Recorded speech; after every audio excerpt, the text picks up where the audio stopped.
어제 한덕수 전 국무총리가 1심 선고에서 징역 23년을 선고받았습니다. 재판부는 이번 판결에서 12.3 비상계엄을 처음으로 내란으로 인정했습니다. 사상자 없이 단시간에 끝난 경고성 계엄이라는 윤 전 대통령의 주장과는 달리 재판부는 비상계엄의 국헌문란의 목적과 폭동이 있었다고 봤습니다. 임혜진 기자입니다. 한덕수 전 총리 사건 재판부는 선고 초반부터 12.3 비상계엄을 내란 행위로 규정했습니다. 위헌 위법한 포고령을 발령하고 군병력 및 경찰 공무원을 동원하여 국회, 중앙선관위 등을 증거 출입 통제하는 등의 행위는 형법 87조에서 정한 내란 행위에 해당합니다. 형법상 내란죄는 국헌문란의 목적과 한 지방의 평온을 해할 정도의 폭동이 인정돼야 성립되는데 두 요소 모두 부합한다고 판단한 겁니다. 재판부는 구성 요건을 갖추지 않은 계엄 선포와 위헌 위법한 포고령 발령, 그리고 국회 등 국가기관 점거를 근거로 들었습니다. 먼저 일부 국무위원에게만 연락해 실질적인 심의 없이 일방적으로 계엄을 선포한 점에서 절차적 하자를 언급했습니다. 이후 재판부는 포고령 조항을 하나하나 읊으며 상당 부분을 포고령의 위법성을 지적하는 데 할애했습니다.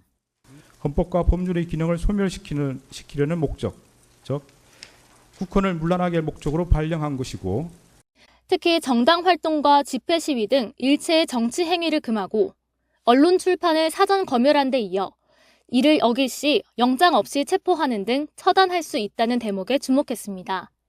헌법에서 정한 정당제도와 영장주의를 소멸할 목적이 있다고 본 겁니다.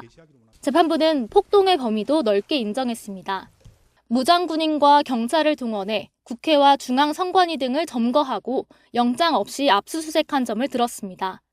다수인을 결합하여 육력을 행사하고 해악을 고지함으로써 한 지역의 평온을 해할 정도의 위력이 있는 폭동을 일으켰다고 인정됩니다. 당시 정부의 비판적인 입장을 보인 특정 언론사에 대한 봉쇄, 단전 단수 조치를 계획한 것도 언급했는데 실질적인 업무 수행을 마비시켜 헌법에 의해 절대적으로 금지되는 언론 출판에 대한 허가 검열을 시도했다고 판단했습니다. 사법부가 12.3 비상계엄을 내란으로 인정한 건 이번이 처음입니다. 재판부는 위로부터의 내란은 친위 쿠데타라고도 규정했는데 향후 이어질 내란 혐의 재판에 어떤 영향을 미칠지 주목됩니다. YTN 임혜진입니다.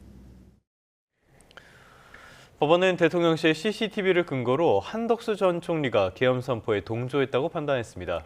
또 절차적 정당성을 갖추기 위해 내란 범행에 가담한 것으로 봤습니다. 임성호 기자입니다.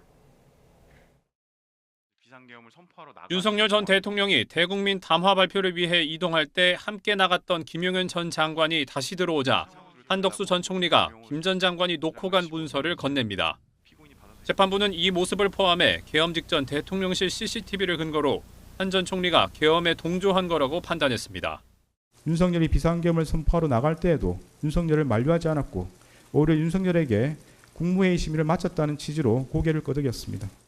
재판부는 특히 한 전 총리가 송미령 장관을 대통령실로 소집하고 재촉하면서도 이유를 설명하지 않은 것에 주목했는데 비상계엄이 무산될 것을 우려한 것으로 보인다고 판시했습니다. 결과적으로 윤 전 대통령의 의사가 확고하다는 걸 확인하고 국무회의 심의라는 절차적 요건을 형식적으로나마 갖추도록 했다는 게 재판부 판단입니다. 계엄 선포문을 꾸미는 데 가담하고 국무위원들의 서명을 받으려고 한 것도 뒤늦게 절차적 정당성을 부여하기 위한 것으로 보았습니다. 국무위원들로부터 비상계엄 선포의 절차적 요건에 해당하는 부서를 받고자 시도함으로써 윤석열 등의 내란 행위에 있어 중요한 임무에 종사했다고 봄이 타당합니다. 다만 재판부는 내란 중요 임무 종사 혐의로 기소된 계엄 당시 원내대표였던 추경호 의원과의 전화통화에 대해서는 내란 혐의 근거로 보기 어렵다고 밝혔습니다. YTN 임성호입니다.